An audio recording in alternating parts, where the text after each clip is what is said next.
Welcome to our first patch. So let's start with creating a pad.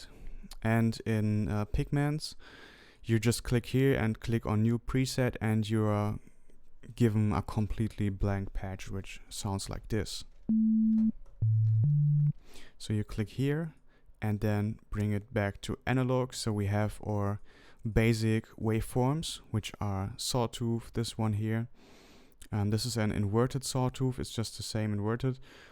This is the pulse wave and the triangle and the sine, and you will later hear how they all sound, or even I can show you just by now.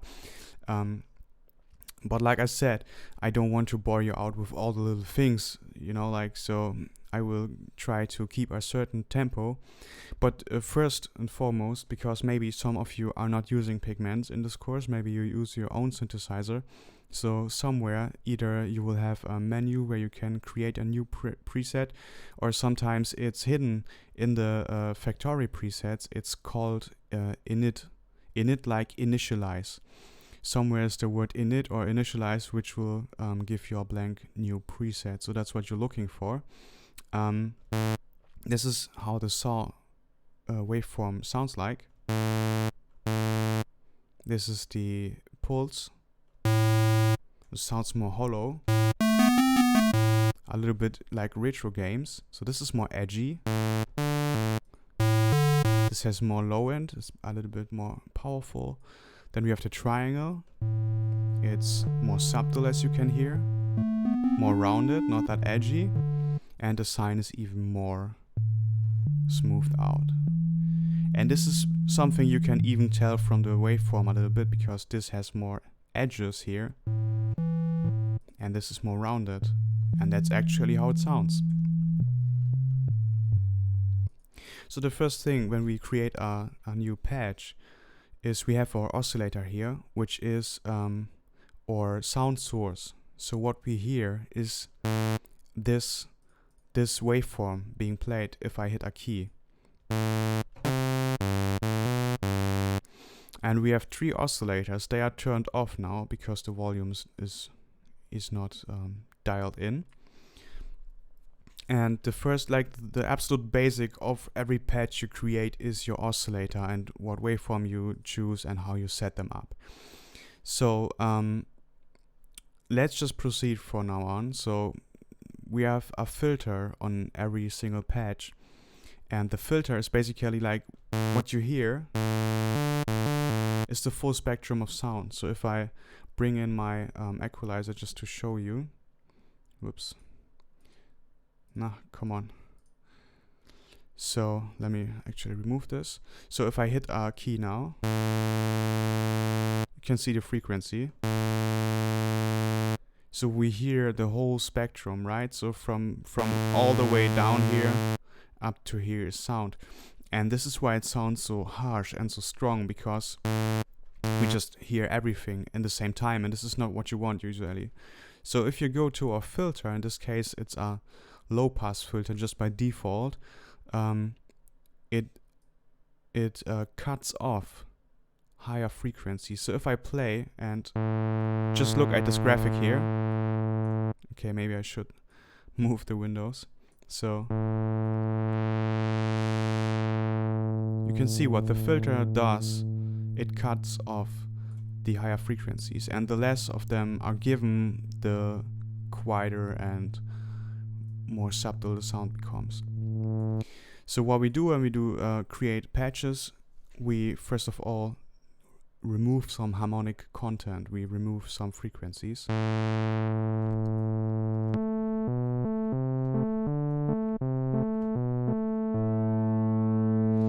And this is called low pass filter because it lets pass through the low frequencies. So a high pass filter is the opposite. It lets pass through the high frequencies and cuts off the low frequencies. So this is the exact opposite here, as you can see. So it takes off the lows even until you can't hear anything anymore. And then there's band pass, which is the same from both sides. So it cuts off a little bit from the top and a little bit from the bottom, so it's a bit more well-rounded. And you can shift the emphasis, so you can say I rather want more of the highs or rather want more of the lows. But personally for me, low pass filter is the best thing for almost every patch. So personally I believe that high pass filter and band pass, you can work with them, but they are more specific for specific purposes. Just because they are more harsh and less powerful, right? Because you have less low frequencies and more high frequencies. So after we have set up our filter to a level that you like, for now, a baseline, what we do is we work with envelopes. And envelopes, we have 3 of them here, as you can see, but we have only one by default now activated, and this is linked to the volume. So what we set up here is what we hear. So if I hold down a key, you see this little dot going through, but let me actually change the settings so you can see it better.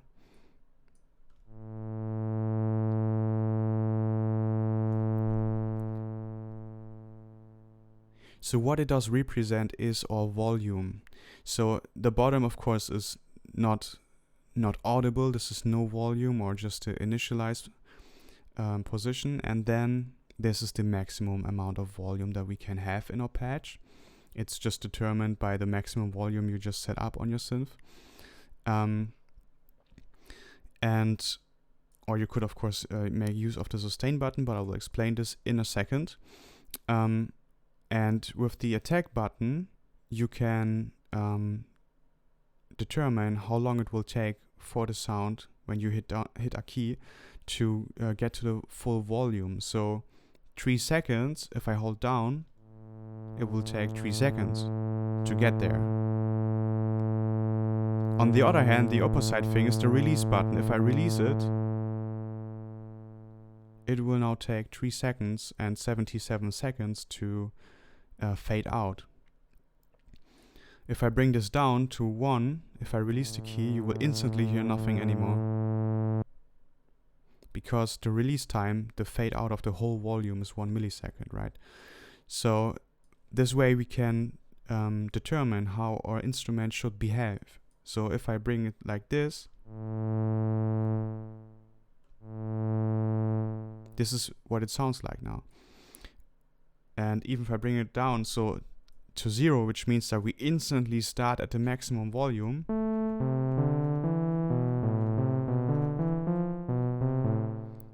the tail is determined by the release. So if I just hit a key once now, and you can see it here, I'm not touching it anymore. This is the release fade out now because we put it here on 4 seconds. If I bring this down and play the same key, it's shorter. So an envelope is basically like the control unit that shapes the volume progression. And since we want to make a pad, which is a huge texture of sound, soundscape, we want to have a longer attack and a longer release, because this is what is the core of a pad sound.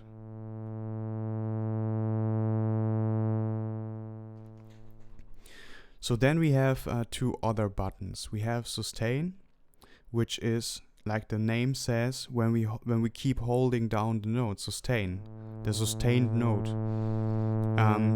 So if this is on 100 or 1, it's the maximum amount of volume, but if we bring this down, it changes. And the decay is basically the button that determines how long it takes from the highest position, the highest amount of volume, if we reach it after these 2.59 seconds, how long it will take from there to go to the sustain, right? So if decay is on 2, let's bring it to 3 seconds. It will now take 3 seconds from here to here. And here will stay as long as I hold down the key, because it's sustain, as the same name says. When I release the key, the release button is triggered. For volume, I usually have sustain just on 100. So that means that the decay button is not doing anything. Doesn't matter where it is. because from 100 to 100 is no change in volume, no matter if it takes 20 seconds or 1 millisecond.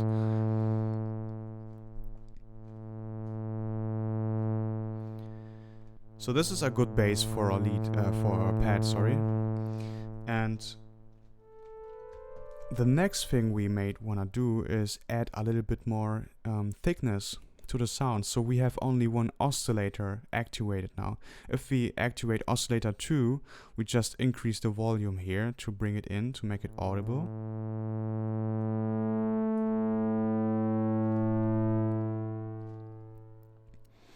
And we can change the waveform if you want. So this sounds different from this.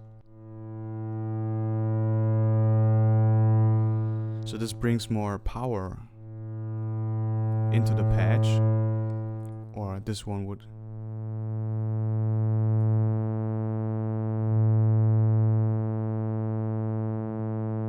add more low end but more subtle, but we go for something more strong. And then something that is really like common on a lot of patches, sometimes you don't want it, but what is common is to add a so-called sub-oscillator, and that is an oscillator that's playing 1 octave below, which means if I play this A here, now, it's like, here's another note, this is 1 octave below. So this is an A, and this is an A, and this is an A, and this is an A. And an octave above just means the same note 1 octave higher or 1 octave lower. And by bringing this down 12 semitones, because one semitone is the distance from one key to another. So this is an A, and this is an A flat. This is one semitone. So if we count down 1, 2, 3, 4, 5, 6, 7, 8, 9, 10, 11, 12, we end up on the same note, just 1 octave lower. So if I bring this to 12, minus 12, it means if I hit this key now, if I play this, oscillator 1 is playing this, and oscillator 2, which I brought down by minus 12, is now playing this note. And this is adding low end. Compare this, if I bring this back to 0,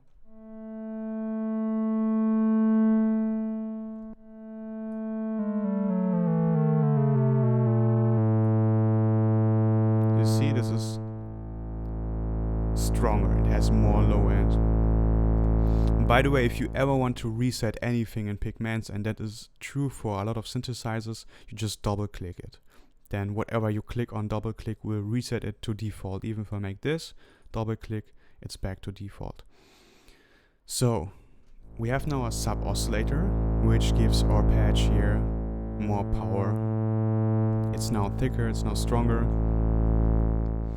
And I want to add something, because this is a pad, right?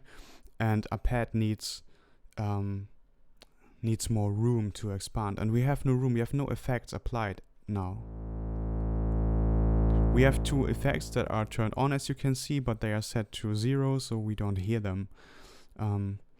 So this dry wet button, wherever you will find it, on whatever plugin you will find it, it says like dry is your patch without whatever you find this button on, and wet is with the maximum amount of this button, of this plugin. So this is a reverb module here, right? So this is giving us room.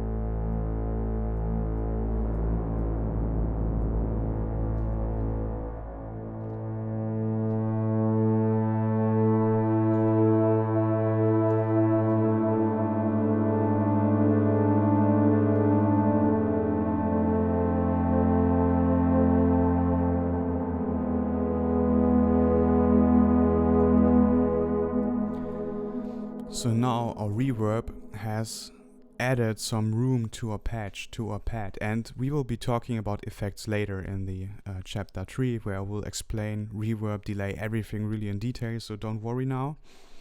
But basically here we can dial in the amount of reverb, how long it should sound. So if I bring this down to here, there's almost no tail when I release the key, but here we have more of it. Here we can change the size of the room to make it more huge. Right, so we have now a little bit of reverb on our patch.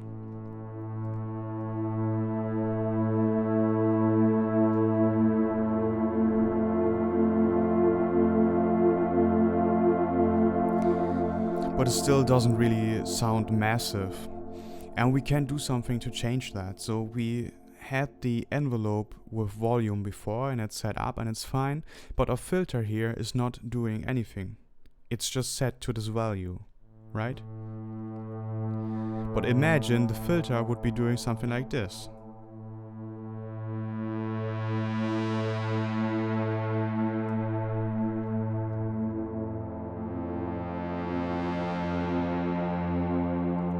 So this is something that I did now by hand.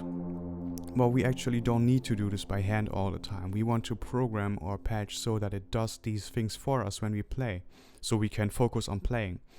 So what we can do is we have two other envelopes here. So I click on envelope 2, which is this one, and I can just now go up here to the cutoff knob until I get this double arrows. Hold the left mouse button down and then just move it up in this way, in this situation, so it brings up the value here from 0, which is our default position now, up to whatever value I want. So if I bring this to, let's say, 0.20, you see there's a little glowing, even more glowing part of the ring on the right outer edge here, which shows us the range that I just have set up. And this envelope is now linked to this. So if I now bring this up to, let's say, what did we had here, 3 seconds, around kind of similar value. If I hold down now a key, you can see it here. It moves up, like here, and then jumps back, because this envelope is now affecting this filter. And the reason why it jumps back is because our decay time is set to 300 milliseconds. You remember, if you keep holding down the note, the sustain is determine where the highest position is. In this case, it's 0. It's back to default, right? And the decay tells us how long it takes from the highest position to the sustain position. So if we want to have a smooth transition back, because we go up here and now we want to go smooth back, we need to increase this as well to at least something close.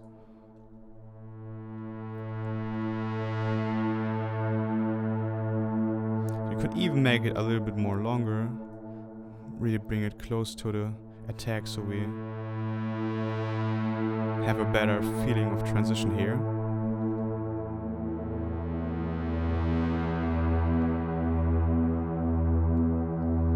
And the release button again is if you release the key. So if you play now and I stop here, it's instantly gone, the filter curve, because the release is set to 100 milliseconds. So I need to take care of this as well. I will bring this up around a similar value in this case, because I want the patch to behave the same no matter if I hold down a key or if I release the key. I want to have the same amount of filter processing. So if I release it here now, it will still have some smooth fade out. You can see it up here. So if I release the key now, you see it's still going a little bit back.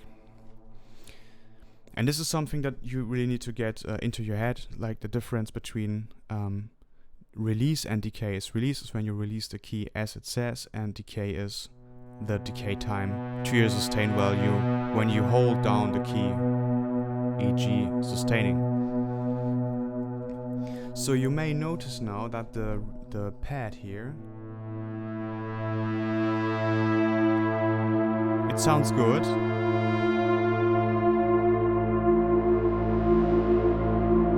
but it sounds a little bit metallic. So if you spend attention to the tail, there's some metallic sound.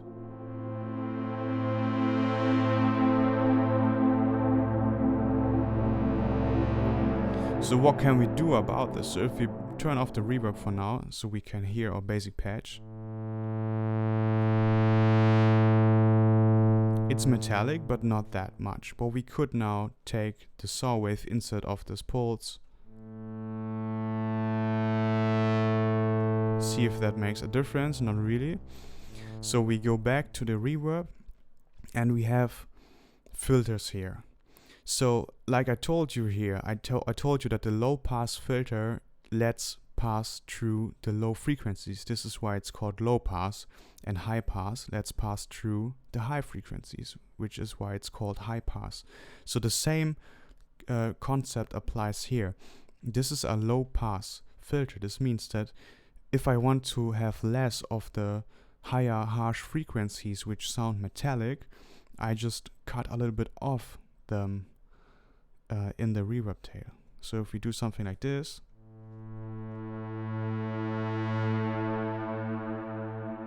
just to show you on an extreme value so you can really hear the difference.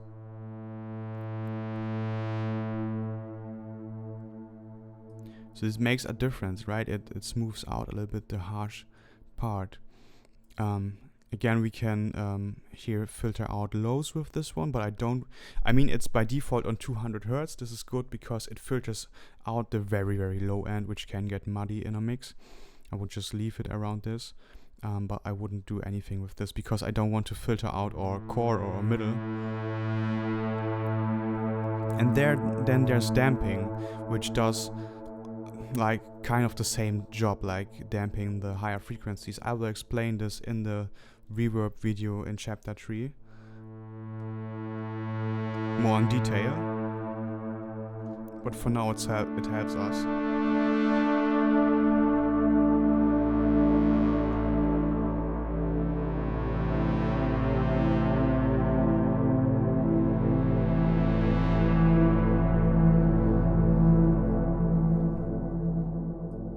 So far so good, but the patch is still not very interesting. I mean, it sounds lovely, but it's not really interesting. So what can we do next? So you see we have a fine tune button here, and fine tune is fine tune is between a semitone. So if you remember, a semitone was from one note to another note, no matter which one. This is the distance of a semitone. Then fine tune is in between. So this is 0 semitones, which means exactly the key that you hit. And if you bring it to 1 semitone, it's basically the next key. So if I bring this up to 1, if I would play now a C, I would get a C sharp because the pitch is now shifted. So this is something we don't want to do because it messes with our scale, with our music theory. We will end up out of key if we play around now, because we're not hearing the keys that we push. However, if we use this careful in some middle value, even some higher one, it will still leave us on the key we play, but with a little shift in the pitch. So I will show you what it does.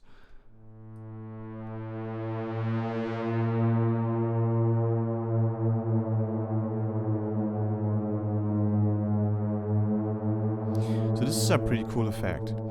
And as you've seen, I did this with my mouse, but again, we want this to be automated maybe, so we can again just focus on playing.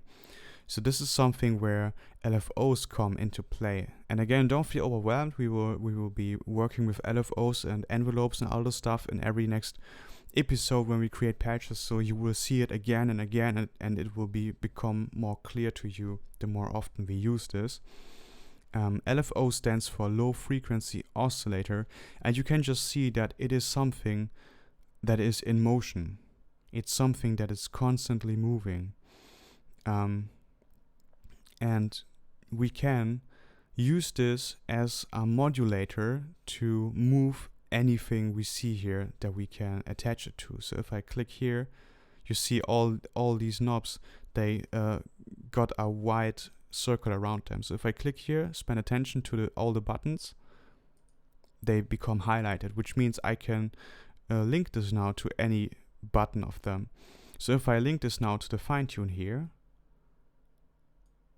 you can see it starts moving. So if I hold down a key now, it does that for me. And it does that in the fashion of the waveform you see here. By the way, they are not connected, even if it may look like it's floating through. They are all, this is LFO 2 and 3, they are separate, they are linked to nothing. We just spend attention to LFO 1. And this is a little bit strong, of course, right now. So we maybe first of all click here on sync binary, because hertz means it's completely free sync, so you can pick any little value you want, but maybe want it a little bit more synced with our rhythm in our DHW, in our program, because when we create music, we want to have everything be in kind of correct rhythm time, so it sounds not off but sounds right together. So here we can change the speed, the rate of the sync tempo.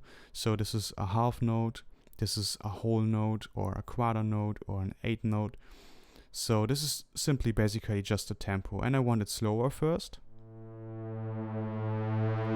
And I don't want it as extreme, so I click again on LFO1, and I can either just change this number here, or just grab it here again visually and bring it a little bit down like this. So if I play it now, it's subtle now, right? So you hear it, there's some motion in the patch now, but it doesn't mess with the pitch so much.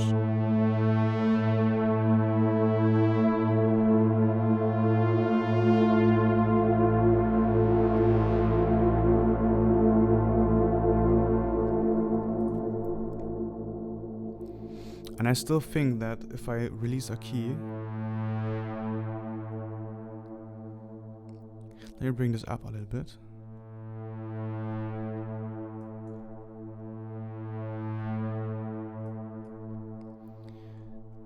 I think the fade out is a little bit too quick still, so maybe we bring a little bit more decay and release in.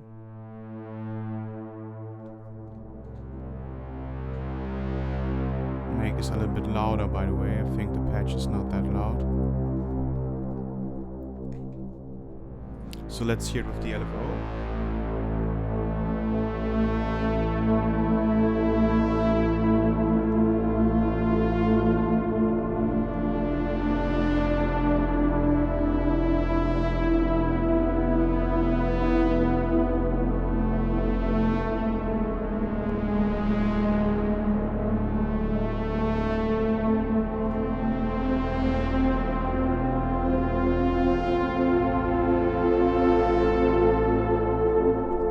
I think it's too slow in the beginning. It should come in quicker so we can play better.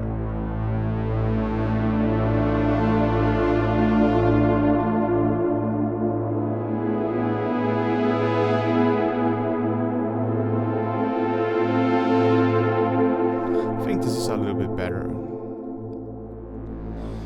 But now I think the pad is still too smooth. So I would like to add something more to make it even more edgy. But before we do this, look at this beautiful button here. It's called Drift. This is really something special to Pigments. This is not really given in other synthesizers most of the time. But if we increase this, it will just add some randomness to the pitch of each voice, as it says on the bottom. So this means that what we did here with the fine tune is now even by the synth itself applied to every note you hit. So basically every note has a little bit difference in its fine tune value from beginning.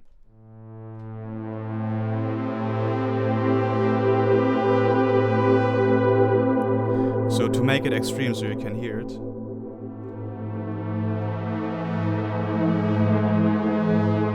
it's of course too strong now, so we will bring this to a subtle value. Maybe leave more of the high ends.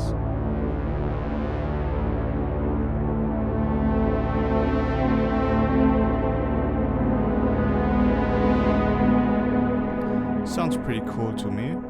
I like it so far. But now let's bring in some distortion for the pad to be more edgy. So we bring in just a distortion module here, which just interrupts the waveform a little bit. So what you can see here, it just adds more edginess, right? So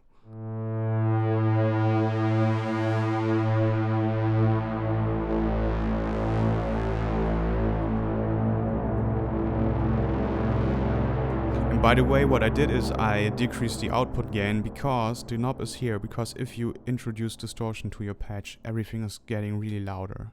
So here you can work against this volume gain and make it again, bring it back to the volume that you had. It's a little bit strong, so I would maybe even reduce this a little bit. So the dry wet button again just determines how much of the distortion is being audible. So if we bring this to 100% all the way up, we hear the fully processed patch. But if you bring it to a value like 60%, it means that 40% of our signal is still unprocessed, just how it sounds without this module at all, plus 60% distorted. So a little bit of fine-tuning between both values. And the drive button just determines how strong the distortion should be applied. How hard, how harsh.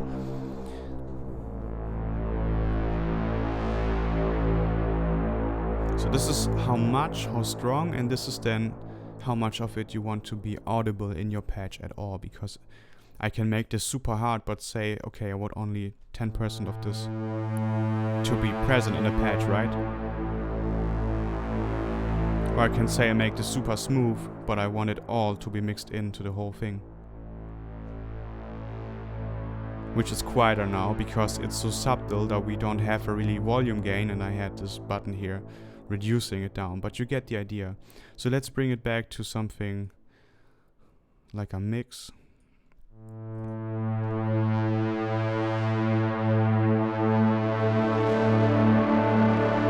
It's still too strong to me. You hear there's a fluttering effect happening. I don't want this.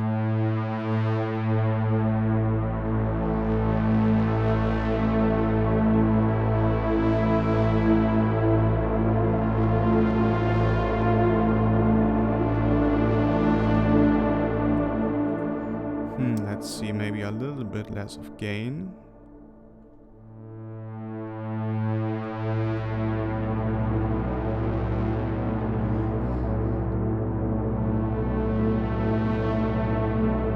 But now it sounds pretty good in my opinion. So this is a pretty cool, nice pad.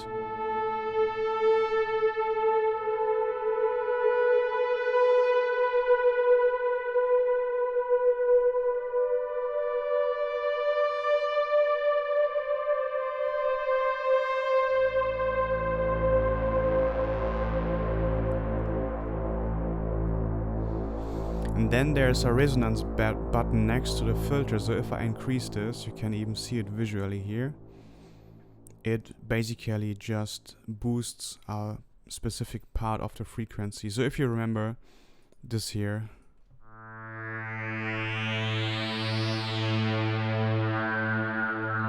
you can see it peaking here a little bit if I bring this up. So you have seen this little wave going through. Because our filter moves, of course, but you can see this little wave that went just through here is this boost in frequency. So resonance is just basically adding more resonance to the filter, so boosts a little bit of a specific part of the frequency.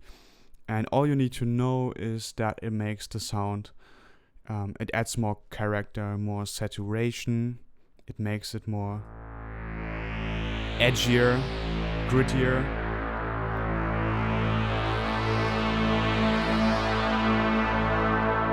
But of course would now interfere more with other parts of your composition, because the pad this way is really subtle. I mean strong, but it can play in the back. But with this, other instruments would have a hard time to fight against this because it's so loud, it's so powerful. But just so you get an idea what the resonance button does, you can even add it subtle like this.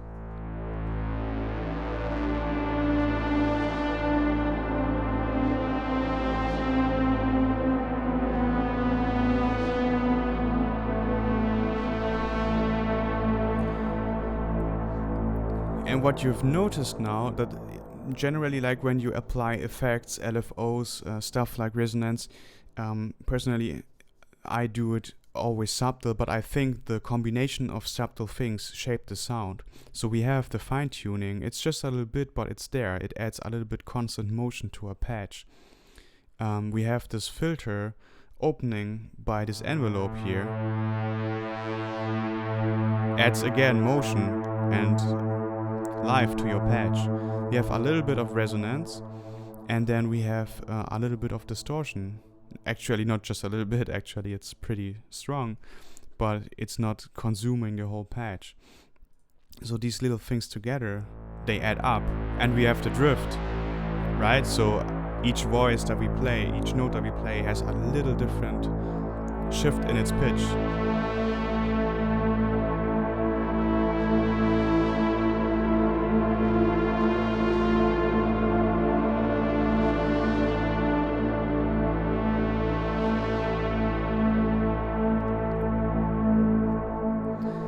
So I think that's it for the first patch. I think it sounds good. It's good so far. You've learned a lot. So yeah, we will be creating 3 other patches. We will make a bass patch, a plugged patch, and a lead, and we will again use envelopes and LFOs and filters. So just hang in. You will get a better understanding of it the more often we do it, and then we will reach chapter 2, where I will explain all of these in detail a little bit more, explain their buttons and show you some practical ways to use them, and then you will really feel more confident with these things. But what I want to emphasize you is you can just move on and watch the next episode if you want, of course, or you grab your synthesizer now, no matter if you use Pigments or not, and try to reproduce things that you have seen now. You can just rewind the video, click on positions you like, and then try to apply what I've been showing you, experiment a little bit with it, because this is what creates true connection in your mind, which creates memory and understanding of the techniques. So have fun with this, and if you feel ready, start the next episode. We will see us there.